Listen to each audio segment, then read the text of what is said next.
Wow, panoorin nyo to guys. Alam niyo ba kung sino yan? Yung bagong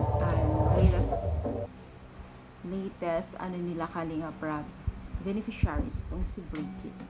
Alam niyo, napansin niyo rin ba na ang mga sinusuportahan or tinutulungan ng Team Kalingap ngayon ay talagang pang-pageant yung kanilang aura, yung katawan, di ba?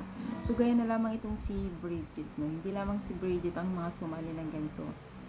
Karamihan din sa kanila ay sumasali na rin mga pageant na ganito, kailangan pa man po, no? So, ibig sabihin lamang yan ay magaganda ang mga tinutulungan ng Team Kalingap or natutulungan, no?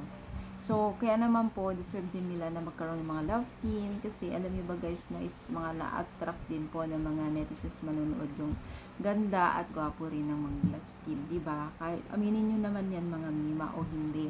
Isa rin yan mga reason why nagkaka-trending din ng mga love team kasi may mga attractive na kanilang mga mukha at kagandahan or mga kagwapuhan. Isa yan sa mga sikreto din ng mga maraming supports, no? Alam naman natin yung mga love team, Team Kalingap, yung mga lalo-lalo ng mga girls, no? Talagang pinagpala sila sa mga mukha. Kung attractive ka or attractive din sila o hindi, no?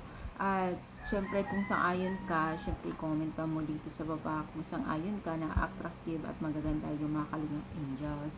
Sino ang pinakamaganda sa inyong paningin sa mga Kalingap Angels or sinong sinusuportahan nyo sa kanila?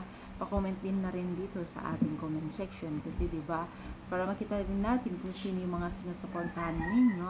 Kaya na lamang po sila Carla, Beyonce, sila basta Bridget, sila basta marami naman ng magaganda, 'di ba? Si Queen hindi na natin masyadong nakikita kasi masyadong busy sa mga school niya, sa mga event kasi ang dami niyang sinasalihan, 'di ba?